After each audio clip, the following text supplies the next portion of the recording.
Okay, so here is the front page of our class.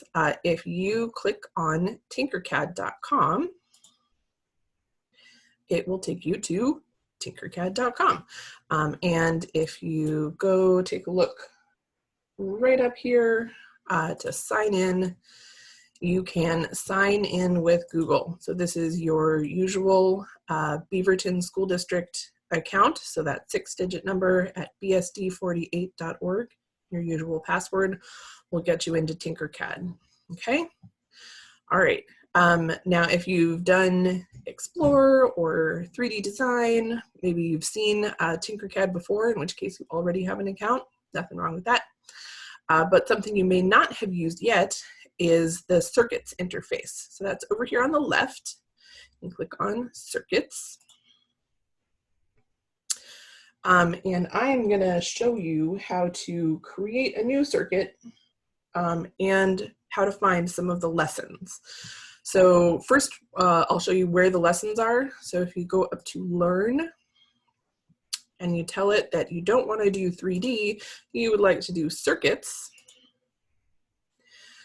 there are some starters to get you going, and there's also lessons that will kind of walk you through a few different pieces step by step. All right, which I'm going to kind of do too. So go to circuits, and we say, I would like to create a new circuit.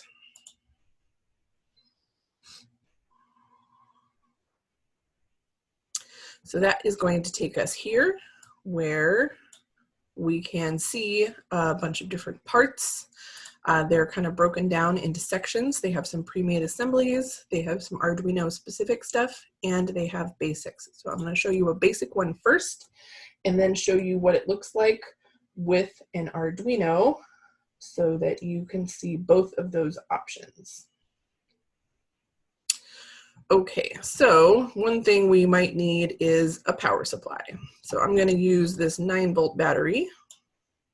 Okay, and maybe I want to light this LED. And I know that I don't want to explode my LED, so I'm going to bring out a resistor to use as well. If I have this one highlighted in blue like it is now, and I hit the letter R, that will let me rotate it, R for rotate. And we are just going to wire this up. So I'm going to do it wrong first so that we can see what happens, and then we'll fix it. So now that we have all these parts, we would like to add some wires so that they are connected to one another. So if I just click on an endpoint, and as I hover over, it clicks on another endpoint, you can kind of see, I'll zoom in a little bit so you can see that even better. When I get my mouse right over the endpoint, it turns into this red box that lets me know I can start or end a wire there. I will do that and get it down here.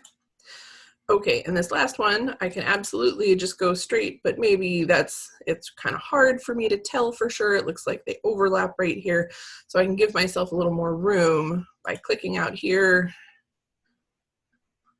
and getting it connected that way.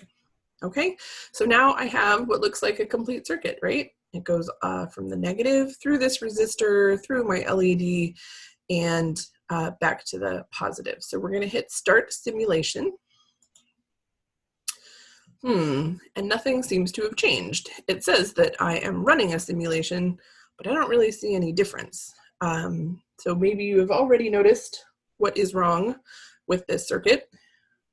If you haven't, we can think about it for a minute. So what's wrong is that my LED is connected backwards. I know we've talked about in class, if your LED doesn't turn on 90% of the time, you probably plugged it in backwards, and that's exactly what we did here.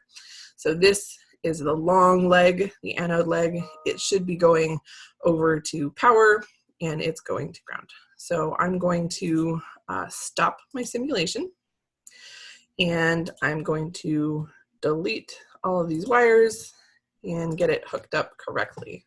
All right, so now I know I want the red, the positive, to go to the long leg. There we go. And then through my resistor and back to the negative. Okay, so now when I start my simulation, oh, my LED turned on. It's kind of subtle. Hopefully you guys can see that. So stop simulation, it's off, start simulation, and it's on. Oh, I am doing good. I could also stop the simulation. I could change the power of the resistor here. Right now it's 1 kiloohm, okay? And maybe I will take that way down. We'll do just 1 ohm and see if there's any difference. Oh no, so with only 1 ohm of resistance in my resistor, this little explosion symbol means that I have just destroyed my LED. It's very sad. It's a lot cheaper to destroy LEDs in here because I don't have to actually replace them, but we still want to avoid destroying our parts because theoretically we could go change this into a real system later and we want to not explode things. So I now know that a 1 ohm resistor is not enough to protect that LED. I'm going to go ahead and change it back to the kilo ohm it was before, and we're good. Okay. All right, so the next thing I could do is maybe I want to be able to control this circuit. So let's add a switch. So I'm going to interrupt this path, and I'm going to connect up my switch, start my simulation. You can see it's on right now because this slide switch is connecting these 2 legs. If I now click that slide switch, it's connecting these 2 legs. And so there is no path for the electricity to follow, and my LED is off. Back on, off. All right, so that was a pretty good basic circuit. I'm going to go ahead and delete all these parts and start over with something new. So the first thing that I think you should do to kind of get comfortable with how this interface works is recreate some of those circuits in the breadboard practice assignment that don't necessarily have an Arduino. They just have a power supply and your circuit. You want to make sure that you can recreate those in this system, and then we can keep going from there. Pretty good so far? Okay. All right, so now I'm going to add some Arduino. We have been using an Arduino Uno and a breadboard, and that's that first one in the upper left-hand corner here when you choose Arduino. So I'm going to bring that out. There we go. And it even already has a few things set up for you. So what does it have set up for you? It has the 5-volt and ground that are going to the breadboard on the power rail and the ground rail. And it even has them jumpered over to your other power rail and your other ground rail. Okay, so that's already set up for you. We've got power and ground available on our breadboard so that we can use it to make our circuits. All right, so I'm going to build Blink from scratch and see what that looks like. So this is one of those very first, this is the very first project in the SparkFun book. This is project 1, so you've probably already done this one, but it's good to go ahead and give it a try in this new interface and make sure it makes sense. So I'm going to get an LED and I'm going to plug it in right here. I could also make it something other than red. Maybe I'll have a blue LED. I'm also going to use a resistor. Make sure it's connected. There we go. The ones in your kit are 330 ohms and 10K, 10,000. So this is a 330, that orange brown that you might remember from class. And now we're going to go ahead and add some wires. So I know that I want to connect, well, let's just try connecting it to power first, right? Just like the breadboard project. So on a breadboard, what would that look like? This one needs to go to power. This one needs to go to ground. It doesn't matter what color you want these wires to be. You can choose any color that makes you happy. But sometimes it is helpful to color code them as your circuits get more complex. So let's just take a look at how the power is running right now.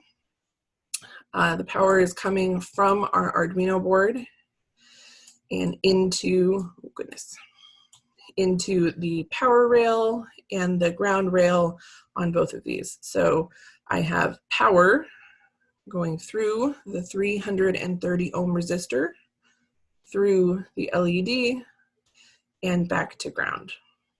Okay, so when I hit start simulation, this should light up. Hey, and it did. Love it when things work out the way I claim they're going to. All right, so we have successfully turned on a light.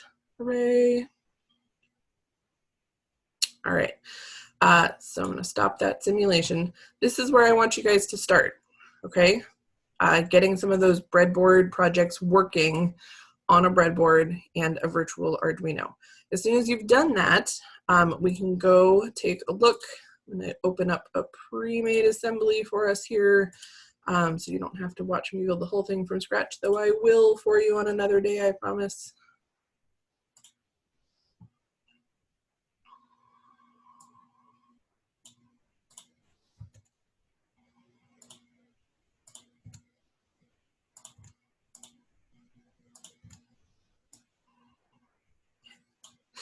Okay, so here is a pre-made Arduino Blink project. So it is currently connected from pin 13 through a resistor. They're using a 220 resistor, through a red LED, and then back to ground. So if I don't have any code running on my Arduino board, nothing's going to happen. So what I need is some code. And they have done code for us just to watch how it works. So this is the same idea as the examples in SparkFun. And I'm going to show you next time I do one of these for you guys how to get the code from the SparkFun site and into here. We're just going to copy paste it. So we can take a look at this code and see what it says. So this is going to blink pin 13. So pin 13 is the one that my LED is plugged into. We have it in the setup section so that it knows our LED is an output. It's going to do something. And then down in here, we have a couple of things. Digital write 13 to high. So this is a digital pin. That means all the way on or all the way off, nothing in between. And so when I say high, it's going to turn the light on. Delay 1000, that's 1000 milliseconds. So that's 1 second. It's going to have it on for that long. Digital write low means it's going to turn it off. Wait for 1 second and repeat. On, wait for 1 second, off, wait for 1 second, repeat. So if I hit start simulation, that should be what happens. Hey, on, off, on, off, on, off. Okay, it is not an exciting project, but it's a good place to start. So this is what we are going to do when we create projects for the rest of the semester. We're going to make them in this TinkerCAD circuit system. You will be able to share them with me when you're done. So you're going to build these projects up from nothing and put the code in yourself. And then you'll be able to share it with me, and that's how we're going to turn in projects this semester. So this is where I want you to start this week, is get into the TinkerCAD system, rebuild a couple of the projects from the breadboard practice, rebuild a couple of the projects from the SparkFun examples, including with copy pasting the code. It's all available on Canvas, and your projects will exist in this system for the rest of the semester. That's both for Electrical 1 and Electrical 2. So Electrical 2, you're going to have more complex projects, but we're also going to do them in this virtual interface. If you guys come up with any other questions, just want you to let me know. I am on email all day. I'm happy to answer them, but that is probably enough for right now. That's a lot of information pretty quick. Awesome.